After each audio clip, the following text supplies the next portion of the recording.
সামাজিক যোগাযোগ মাধ্যমে বেশ আলোচনা তুঙ্গে জামাত এবং এনসিপির সংসদ সদস্য পদকে তাহলে থাকলো।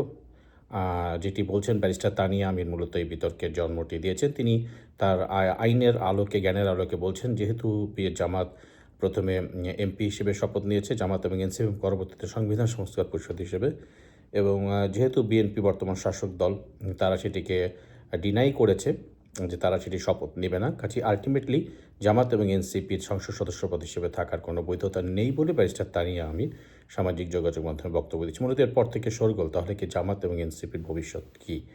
এনসিপির নাহিদ ইসলাম প্রায়ই বলেন যে বিএনপিকে সংবিধান সংস্থা পরিষদ শপথ নিতেই হবে, কিন্তু বিএনপি অনড়, কারণ তারা কিন্তু 2/3 আসনে জয়ী দল। ফলে নিরঙ্কুশ যারা সংঘর্ষ থাকে সংসদে, তাদের প্রাধান্য থেকে এটা অতীতেই আমরা অজস্র বাড়ি দেখেছি। যাই হোক, এই যখন চলছে আলোচনা, এবং সেই মুহূর্তে ব্যারিস্টার তানিয়া আমির বলেছে যে চাইলে বাংলাদেশ আওয়ামী লীগ উপনির্বাচনে অংশ নিতে পারে, যদিও আওয়ামী লীগের সেরকম কোনো সাংগঠনিক তৎপরতা এখনও চোখে পড়েনি। যদিও বিভিন্ন দেশের বিভিন্ন স্থানে কার্যালয়ে তালা খুলেছে, বিভিন্ন জায়গার অফিস খুলেছে, এবং ঠাকুরগাঁওয়ের একজন সাবেক এক এমপি তিনি মুক্তি লাভ করেছেন জামিনে। এই ঘটনাগুলো আসলো, কিন্তু নির্বাচনে অংশ নেওয়ার মতো ঠিক দৃশ্যমান পদক্ষেপ নেই।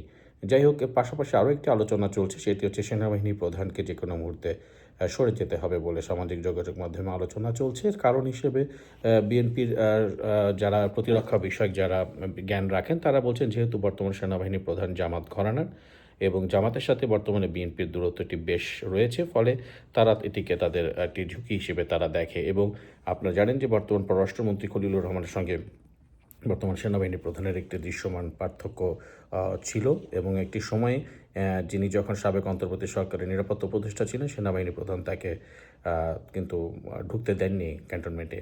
যাই হোক, সেটিকে কেন্দ্র করে এখন তিনি পররাষ্ট্রমন্ত্রী এবং সরকারের একটি গুরুত্বপূর্ণ মন্ত্রী, ফলে স্বাভাবিকভাবে হয় তিনি থাকবেন বা ইনি থাকবেন, এরকম একটি ব্যবস্থায় চলে গেছে। তো সেটিকে নিয়েই মূলত আলোচনা বেশ তুঙ্গে, আসলে কে থাকবে। সেনাবাহিনী প্রধানের মেয়াদও উইকিপিডিয়া অনুযায়ী রয়েছে সেপ্টেম্বরে, এবং বাস্তবিক নিরিখে রয়েছে আগামী বছর পর্যন্ত। কাজেই কোন মেয়াদের আগে তিনি চলে যাবেন সেটি অবশ্য ব্যাখ্যা কোনো জায়গা থেকে সুস্পষ্টভাবে পাওয়া যায়নি, এবং এটি যে কোথায় গিয়ে দাঁড়ায় সেটিও ঠিক বলা যাচ্ছে না এই মুহূর্তে। তবে একটি অস্থির অবস্থা হঠাৎ করেই শুরু হয়ে গেছে চারিদিকে। জামাত কী করবে, এনসিপি কী দাঁড়াবে, আওয়ামী লীগ অংশ নেবে কিনা, সেনাবাহিনী প্রধান কখন যাবে, ঠিক এই আলাপগুলো সরকারের 1-7 দিনের মধ্যেই বেশ চাউর হয়ে গেছে। তবে যেটি ঘটুক, খুবই দ্রুত সেসব বিষয়ে সুরাহা আসবে, যেহেতু আইনি একটি বিতর্ক উঠে গেছে। এখন আইনি এই বিতর্কের মার প্যাচে সরকারি দল বিষয়টিকে কীভাবে দেখবে সেটি অবশ্যই একটি দেখার বিষয়।